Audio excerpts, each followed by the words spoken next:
만군의 여호와여, 주의 장막이 어찌 그리 사랑스러운지요.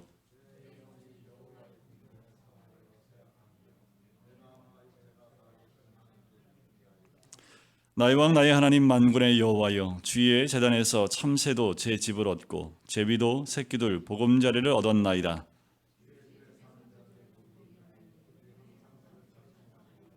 주께 힘을 얻고 그 마음에 시온에 데려가 있는 자는 복이 있나이다.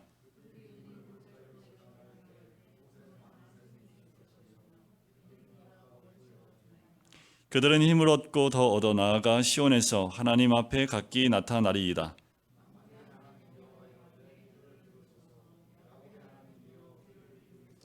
우리 방패이신 하나님이여, 주께서 기름 부으신 자의 얼굴을 살펴보옵소서.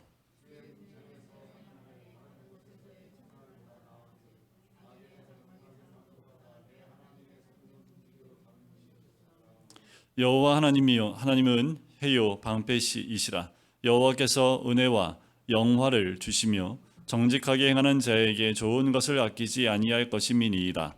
만군의 여호와여, 주께 의지하는 자는 복이 있나이다. 아멘. 저마다 사모하는 곳이 있지요. 학생들이 사모하는 곳이라면 아마도 좋은 대학이지 않을까라는 생각이 들고, 뭐 남들이 다 선망하는 대학을 가게 되면 그 마음의 소원함이, 뭐 아마 공부하는 모든 학생들 가운데 좋은 대학, 또 유학 가는 학생들에게는 그 유학 가는 곳에서도 이름 있는 대학을 간절히 사모하는 마음이 있지요. 또 그냥 장학금까지 받고 가면 더 큰 은혜가 있고, 또 그렇게 공부하고 들어오면 사회에서는 인정받을 수 있는 대학이기 때문에 공부하는 학생이라고 하면 자기가 가고 싶은 곳, 그곳이 아마 가장 사모하는 곳이 되지 않을까. 여러분들 어느 곳을 사모하십니까? 혹시 스위스, 뭐 알프스 뭐 이런 데 사모하십니까? 저는 꼭 사모하는 데가 있어요. 네. 예수님이 사셨던 거기를 한 번도 못 가봐가지고 지금도 네, 성지순례 예루살렘 한번 가보고 싶은 사모하는 마음이 있긴 합니다. 여러분들 사모하는 곳이 또 어디 있을까요? 사람들마다 사모하는 게 다 다르지요. 쇼핑을 사모하시는 분들은 백화점이 어른거리실 거고, 골프를 사모하시는 분들은 골프장 가운데 잔디가 아주 좋고 딱 치면 홀로 싹 빨려 들어가는 그런 골프장, 아마 입소문 다 났겠죠. 그런 골프장은 아마 그런 골프장 예약하기는 정말 쉽지 않을 겁니다. 아마 그런 골프장이 눈에 어른거리겠지요. 여행을 사모하시는 분들은 정말 올 한 해 계획한 곳, 그곳에 가고 싶어서 아마 그곳의 사진을 검색도 해보고 또 여러 가지 검색을 통해서 여행지 소식을 접하면서 그곳을 사모하고 그리워보지 않겠습니까?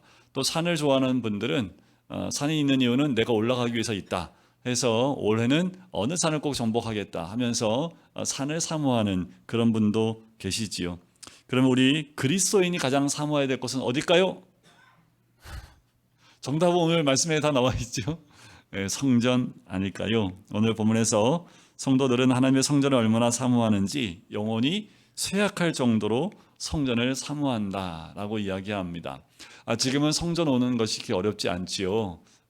성전 오고 싶으면 언제나 올 수 있고, 또 목사님 문 열어주세요 하면 언제든지 열어드려서 기도할 수 있지만, 과거에 우리나라에도 교회 오고 싶지만 여러 가지 제약으로 갈 수 없었던, 정말 교회 오게 되면 여러 가지 어려움을 겪게 되는 그때에는 정말 교회를 사모하지만 올 수 없었던, 어쩌면 일제시대 때나 6.25 때는 목숨을 걸어야지만 갈 수 있었던, 그리고 또 볼 수 있었던 것이 성전이기도 하지요. 영락교회는 6.25 때 참 유명한 분이 있지요.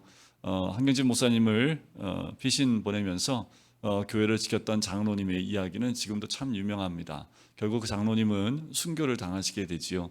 자기가 교회를 지킬 테니까 빨리 피신하고 나중에 회복이 되면 오시라고 했지만 결국 그 장로님은 교회를 지키시다가 순교했던 그 이야기도 있습니다.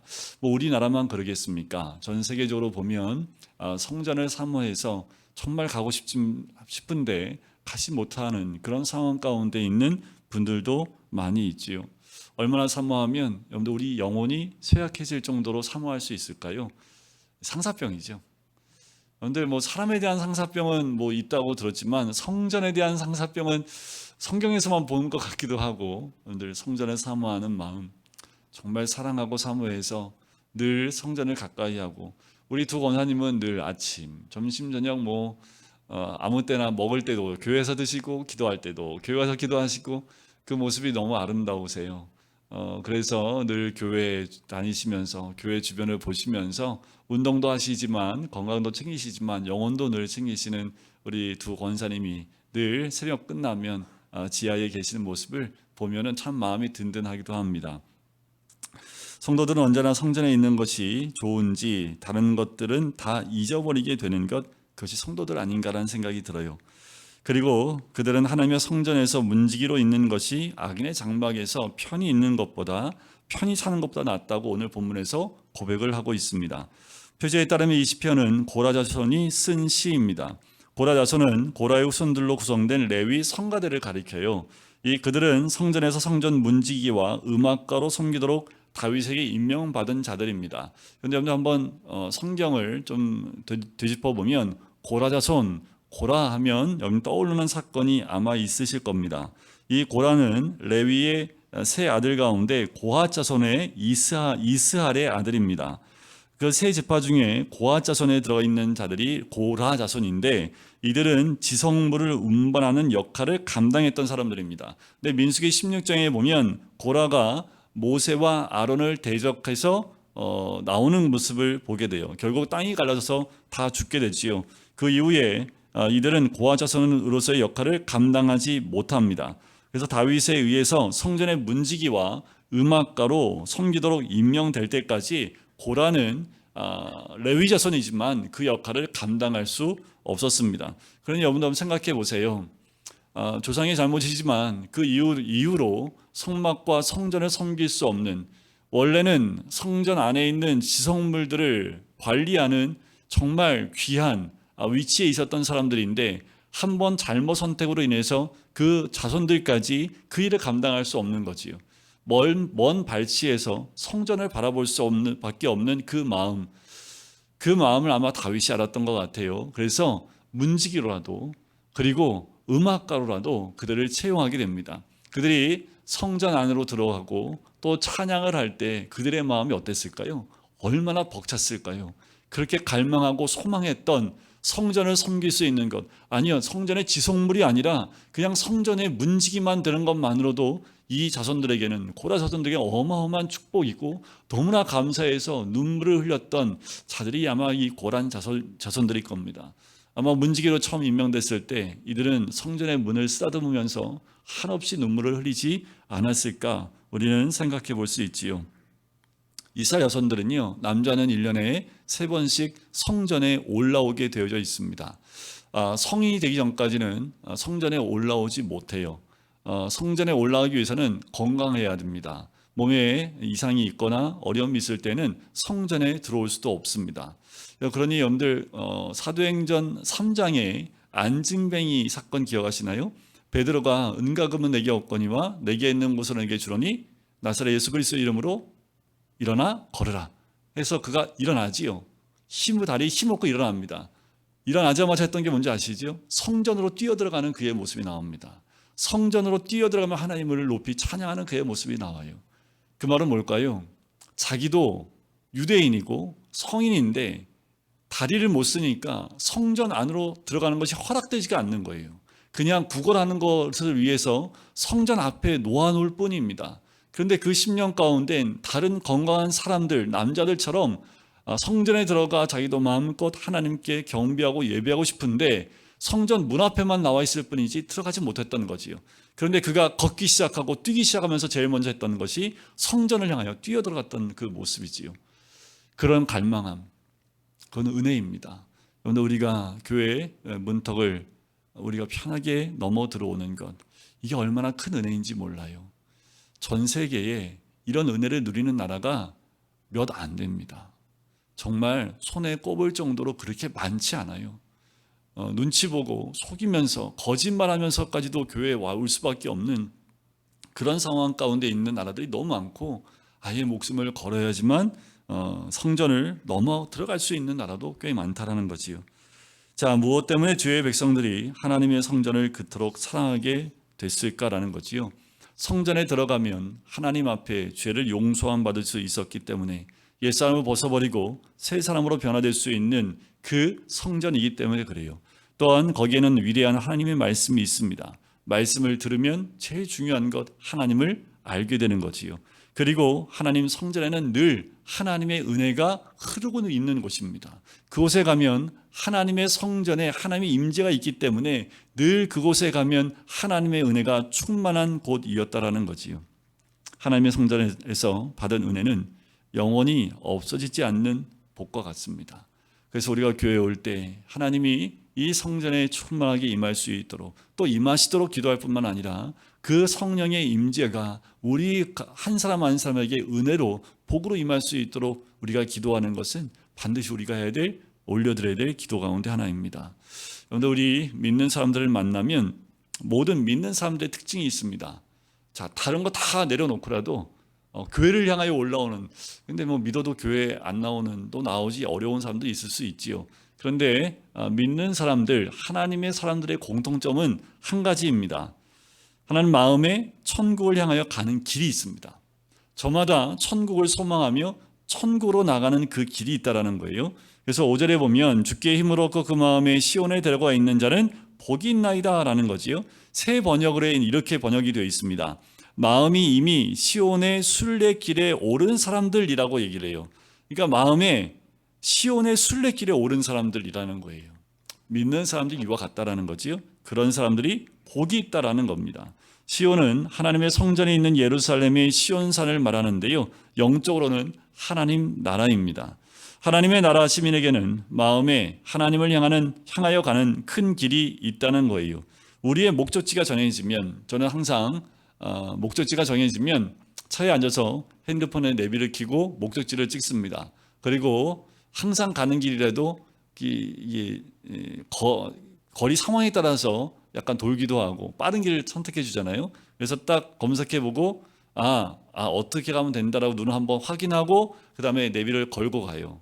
그냥 내비 걸고 찍고 바로 가는 게 아니라 저는 이게 습관적으로 딱 검색하면 어느 길로 가는지 지도를 먼저 확인하고 갑니다. 자, 이처럼요, 우리가 목적지를 항상 정해놓으면 목적지로 가는 로드맵을 항상 갖게 돼 있지요. 인생의 길도 마찬가지입니다. 내가 어떤 길로 간다고 할 때 그 길로 가는 길을 먼저 알아보지요. 우리가 안 걸어봤으니까 걸어봤던 분한테 한번 물어보기도 하고 여러 가지 루트로 그 맵에 그 지도의 방향과 어떤 길로 가야 될지에 대한 부분들, 또 이 길 이런 길로 갈 수도 있고 저런 길로 갈 수도 있다라는 그 길을 먼저 찾고 난 다음에 움직이는 것이 보통 목적지를 정한 사람들의 모습이지요. 오늘 마찬가지로 우리에게도 하나님께로 향하는 그 로드맵이 있습니다. 지금도 우리는 저마다 그 길을 걷고 있는 거예요. 때로는 그 길을 돌아갈 수도 있긴 하지만 우리의 목적지는 다 동일합니다. 다른 길 없어요. 하나님 나라 들어가는 거지요. 그곳까지 가는데 나는 지금 그 길 가운데 어떤 길을 걷고 있느냐, 이것이 중요하지요. 그 길을 오늘 시편 기자가 이야기하면서 복이 있다고 선언합니다. 그래서 말이 다르고 행동이 다르고 가치관이 세상과 다를 수밖에 없어요. 세상 사람들이 가는 길이 다르고 우리 믿는 사람들이 가는 길이 다르기 때문에 길을 가며 나타나는 그 모습들은 다를 수밖에 없는 거지요. 시편 84편은 거룩한 성전이 있는 예루살렘을 향하여 떠난 순례자들의 심정을 노래하고 있지요. 순례자에게는 하나님의 성전에 대한 갈망이 있습니다. 10절에 그 갈망에 꽃을 피고 있지요. 주의 궁전에서의, 우리 한번 같이 읽어볼까요? 10절입니다. 시작. 주의 궁정에서의 한 날이 다른 곳에서의 첫날보다 나은즉.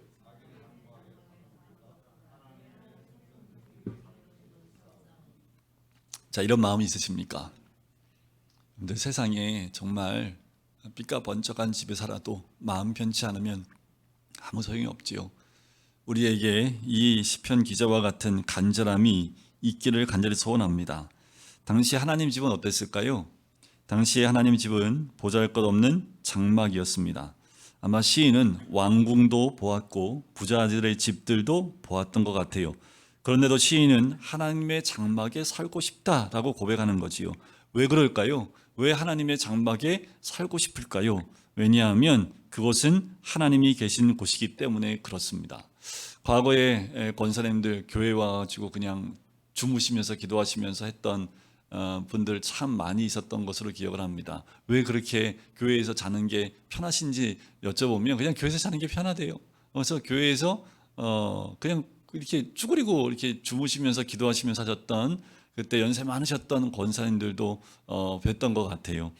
왜 그러셨을까? 그분들이 그랬던 것은 아마 교회에 하나님이 함께 있다라는 믿음이 있었기 때문에 기도하는 가운데 그렇게 하지 않았을까라는 생각이 들어요. 오늘 1절에 보면 만군의 여호와여 주의 장막이 어찌 그리 사랑스러운지요 내 영혼이 여호와의 궁정을 사모하여 새역하며 내 마음과 육체가 살아계시는 하나님께 부르짖나이다. 4절을 보니까 주의 집에 사는 자들은 복이 있나니 그들이 항상 주를 찬송하리이다. 저는 항상 복 받은 사람입니다. 교회에서 살고 있으니까. 그냥 시편 48편 4편 말씀처럼 그냥 저는 교회에서 살고 있으니까 그냥 복 맞은 사람이지요. 자, 이 말씀들을 보면 이 마음이 어떤 사람이냐면 시온에 데려가 난 사람입니다. 1절, 2절, 4절과 같은 마음이 있는 사람이 바로 시온에 데려가 있는 그 마음이라는 거예요. 자, 이런 시온의 대로의 마음에 있는 사람은 어떤 사람일까? 바로 그 마음에 예수 그리스도가 있기 때문 아닐까요? 예수님이 말씀하셨죠. 내가 곧 길이요 진리요 생명이다. 바로 우리 주님이 대로입니다. 그 길이라는 거지요. 여러분들 어려서 우리가 있었던 집은 누구 집일까요? 어머니가 계신 곳이 바로 집이었지요. 결혼하면 누가 있는 곳이 집이에요? 아내가 있는 곳이 집이지요. 자, 그러면 순례자가 사모하는 성전은 어디입니까? 어디가 성전이에요? 하나님이 계신 곳이 성전이지요. 시편 기자에게는 시온산에 성전이 있었습니다. 그러나 예수님을 믿는 우리에겐 우리 자신이 성전이 되었지요. 주님이 우리 안에 거하시기 때문에 그렇습니다. 이게 복음이지요. 우리가 믿음으로 우리 안에 주님이 계심으로 이것을 믿는 사람에게는 영생이 주어진 자들의 모습이지요. 영국의 빅토리아 여왕이 한때는 굉장히 고민한 적이 있답니다. 뭐가 고민했냐면 나는 구원을 받았을까? 죽으면 천국에 갈 수 있을까? 이걸 가지고 고민하다가 왕실 목사님에게 물었답니다. 우리가 구원받은 것을 확실히 알 수 있나요? 라고 했더니 목사님이 죄송합니다. 아무도 몰라요. 죽어봐야 합니다. 라고 했대요. 이게 더 마음에 막 불안하고 막 답답하고 이것 때문에 막 너무 고민하고 있으니까 이에 밖에 이 궁전 밖에 있는 한 목사님이 이 여왕에게 편지를 썼답니다. 여왕이시여 우리가 구원받은 것을 알 수 있습니다. 너무 기뻤답니다. 그래서 요한일서 5장 말씀을 읽어보십시오 했대요. 바로 요한일서 5장 11절부터 13절 말씀인데요. 제가 잘 읽어드릴 테니까 여러분도 걱정하지 마십시오. 또 증거는 이것이니 하나님이 우리에게 영생을 주신 것과 이 생명이 그의 아들 안에 있는 그것이니라. 아들이 있는 자에게는 생명이 있고 하나님의 아들이 없는 자에게는 생명이 없느니라. 내가 하나님의 아들의 이름을 믿는 너희에게 이것을 쓰는 것은 너희로 하여금 너희에게 영생이 있음을 알게 하려 함이라. 예수님이 우리 안에 계시다는 믿음이 너무도 중요하지요. 그것이 바로 천국 가는 사람인 줄 믿습니다. 그러나 우리 중에 예수님이 마음에 임하셨다는 말씀이 믿어지지 않는 분이 계실지 모르겠습니다.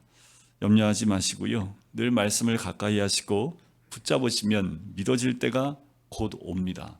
말씀을 가까이 하면 말씀이 내 마음에 믿어질 때가 곧 온다라는 거예요. 안 믿어진다고 말씀을 멀리하는 것이 아니라 말씀을 더 가까이 하면 가까이 할수록 하나님의 때가 오면 그것이 마음속으로 들어오고 믿음이 내 안에 들어올 때 그때가 있다라는 거지요.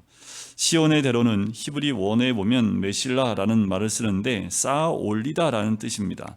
이 말은 뭐냐 하면 그냥 자연스럽게 만들어진 길이 아니라 일부러 길을 쌓는 거예요. 돌을 쌓고 올리고 다져서 만든 길을 이야기합니다. 지금 말하면 어떤 길일까요? 포장도로입니다. 고속도로를 이 대로라라고 말할 수 있습니다. 그러니까 마음의 시온의 대로도 그저 주어지는 것이 아니라는 거지요. 길을 만드는 겁니다. 그래서 사람마다 마음의 길이 다른 거예요. 예수 그리스도를 영접하면 누구나 마음의 길이 생깁니다. 참 중요하지요. 우리가 예수 그리스도를 믿으면 누구에게나 그 마음의 길이 생깁니다. 그런데 많은 그리스도인들의 마음에 시온으로 가는 순례의 길을 찾기 매우 힘든 상태에 있는 것을 발견하게 돼요. 어떤 길을 겨우 가냐 하면 주일날 교회에 나오는 길만 겨우 할 정도 이런 그리스도인들이 있지요. 왜 이렇게 되었습니까? 주님을 따라 살지 않았기 때문에 그래요. 그래서 가지 않는 길처럼요. 주님께 가는 길이 늘 이렇게 대로처럼 열려 있어야 되는데 그 길 자주 안 가니까 어떻게 해요? 잡초가 무성하고 또 이렇게 풀이 많으니까 이게 길인지 아닌지 구분이 안 되어져서 이제 그 길로 다닐 수 없는 대로가 될 수밖에 없었던 거지요. 그러다가 길을 잃어버리는 사람도 있습니다. 마태복음 7장에 보면 나의 이 말을 듣고 행하지 아니하는 자는 그 집을 모래 위에 지은 어리석은 사람 같으니 비가 내리고 창수가 나고 바람이 불어 그 집에 부딪힘에 무너져 그 무너짐이 심하니라. 근데 죄가 왜 무서운지 아세요? 죄는 우리를 지옥으로 떨어뜨리게 하기 때문에 무섭지요. 근데 죄가 정말 무서운 거 뭐냐면요, 죄는 마음에 있는 시온의 대로를 지워버리기 때문에 그렇습니다.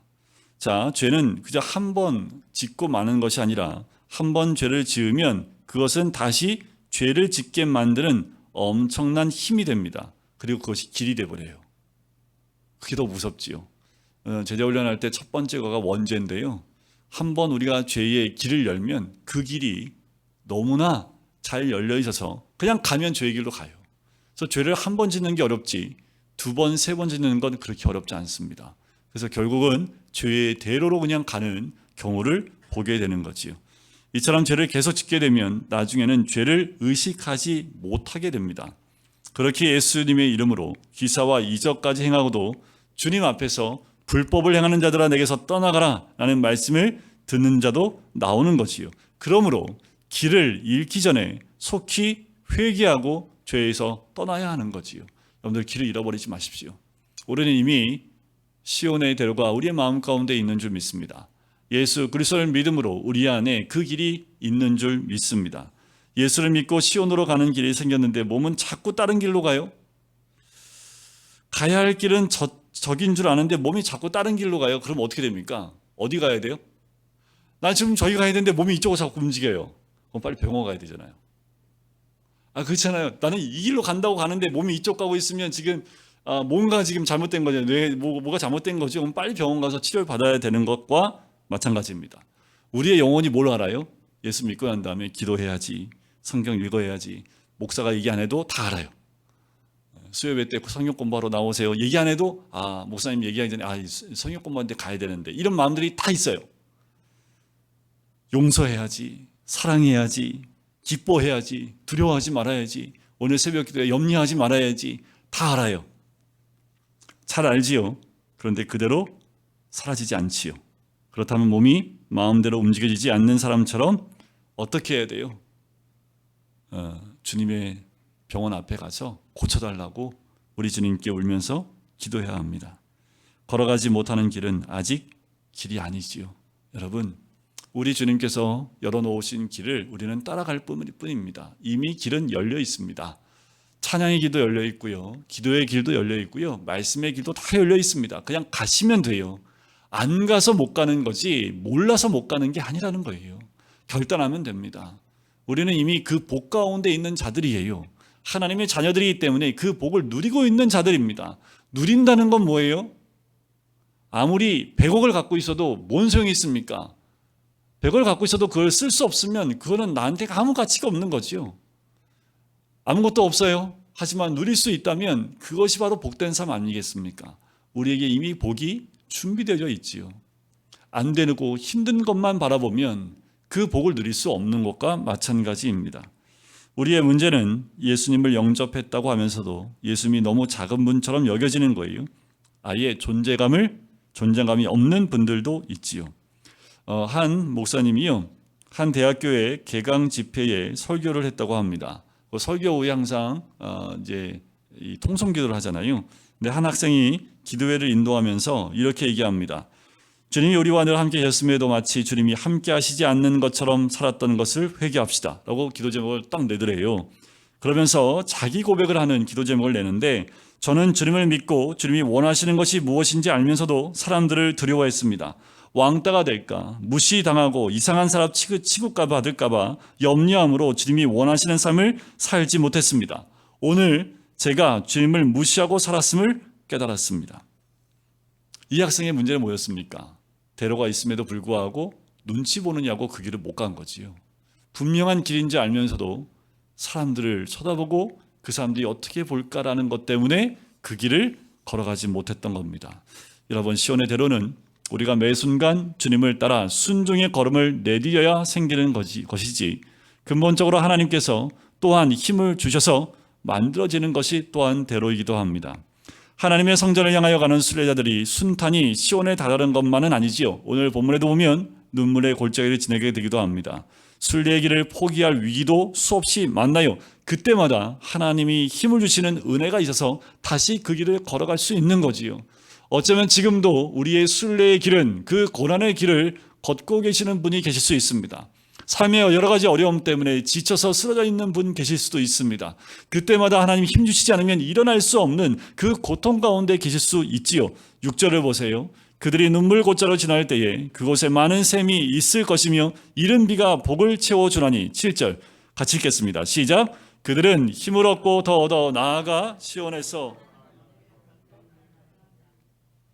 그래요. 그 힘을 얻어요. 어디에서요? 샘에서 비가 내림으로 하나님이 채워주시는 은혜, 우리가 생각지 않았던 하나님이 채워주시는 은혜로 힘을 얻어 나갈 수 있다라는 거예요. 때로는 우리가 순종함으로 그 길을 나가기도 합니다. 하지만 순종의 힘을 잃어버렸을 그때에도 하나님의 은혜로 힘을 주심으로 다시 일어나 그 길을 갈 수 있는 거지요.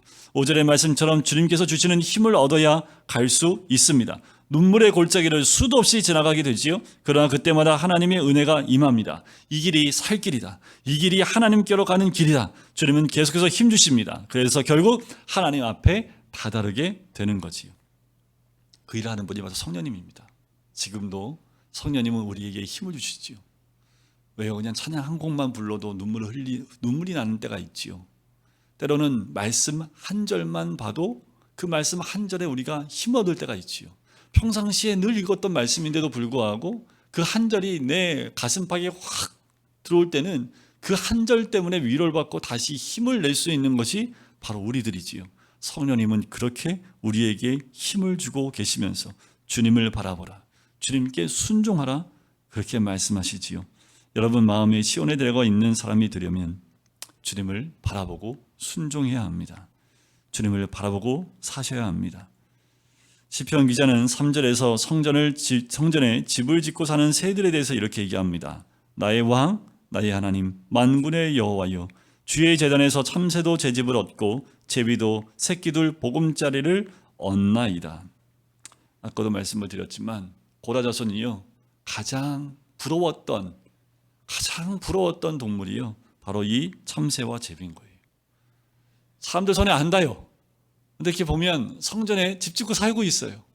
그게 너무나 부러웠던 것이 고라자손입니다.